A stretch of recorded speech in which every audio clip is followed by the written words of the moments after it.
जब हम हिमालय के बारे में सोचते हैं तो मन में क्या आता है? बर्फीली चोटियां, विशाल शांत पहाड़, है ना? लेकिन ये सिर्फ चट्टान और बर्फ के ढेर नहीं है। बिल्कुल नहीं। इनके पीछे लाखों करोड़ों साल पुरानी एक जबरदस्त भूवैज्ञानिक कहानी छिपी है। आज हम उसी कहानी की एक एक परत को खोलने वाले हैं।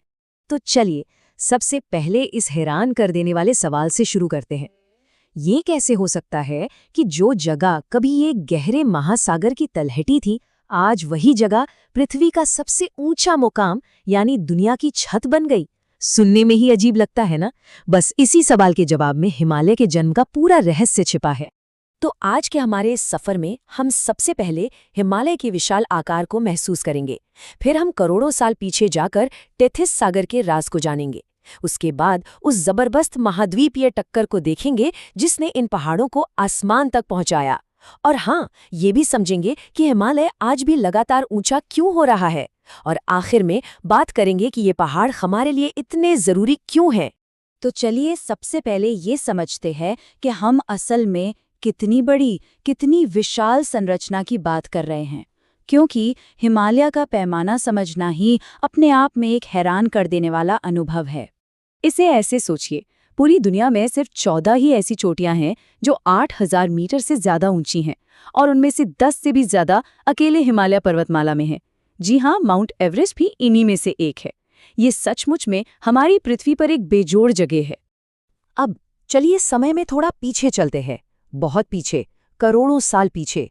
एक ऐसी दुनिया की कल्पना कीजिए जहां हिमालय था ही नहीं। उसकी जगह पर एक विशाल गर्म समुद्र लहराता था। नाम था टेथिस सागर। और सबसे कमाल की बात जानते क्या है? आज भी हमें हिमालय की ऊंची ऊंची चोटियों पर उसी प्राचीन समुद्र के जीवों के जीवाश्म मिलते हैं। ये इस अविश्वसनीय कहानी का सबसे पक्का सबूत है। अच्छा, इस पूरी कहानी को समझने की एक मास्टर की है, और वो है प्लेट टेक्टोनिक्स। आसान भाषा में समझें तो पृथ्वी की जो ऊपरी परत है वो कई विशाल टुकड़ों में बटी हुई है, जिन्हें हम प्लेट्स कहते हैं।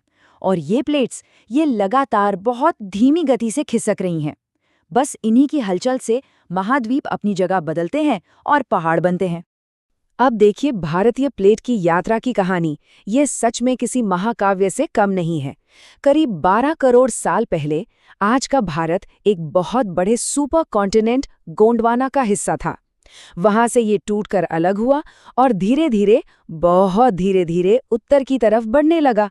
ये करोड़ों साल लंबा सफर था जो तब तक चलता रहा जब तक ये यूरेशियन प्लेट से टकराने की कगार पर नहीं पहुंच गया।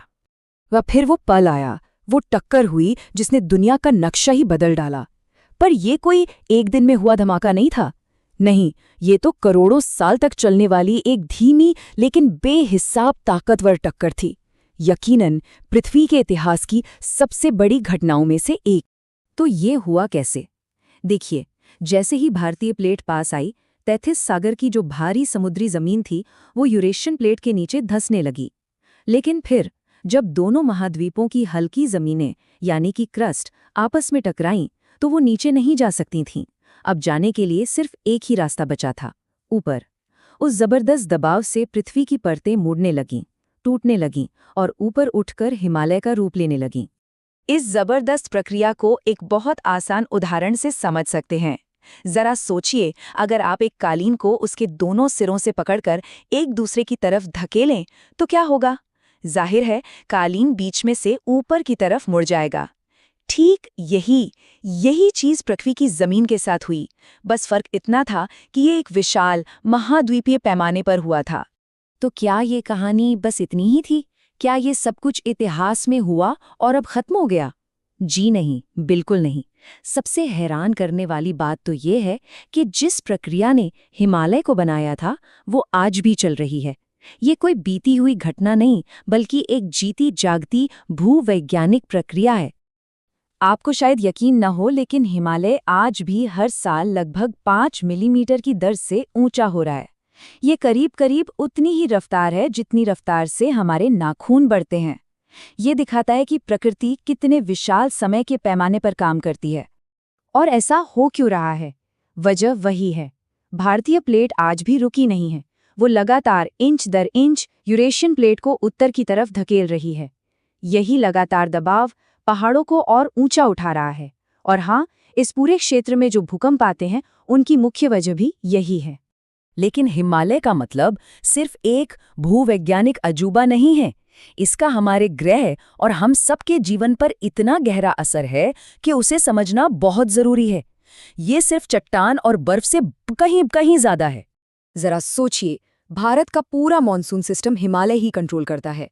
एशिया की बड़ी बड़ी नदियां जैसे गंगा, सिंधु, ब्रह्मपुत्र सब यहीं से निकलती हैं। ये पेड़ पौधों और जानवरों की अनगिनत प्रजातियों का घर है।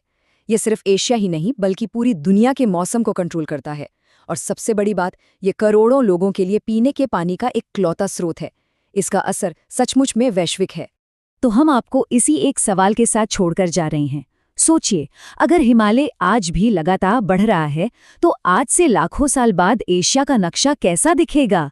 ये सवाल हमें याद दिलाता है कि हमारी पृथ्वी कोई ठहरी हुई चीज नहीं है, बल्कि एक जिंदा, धड़कता हुआ और लगातार बदलता हुआ ग्रह है।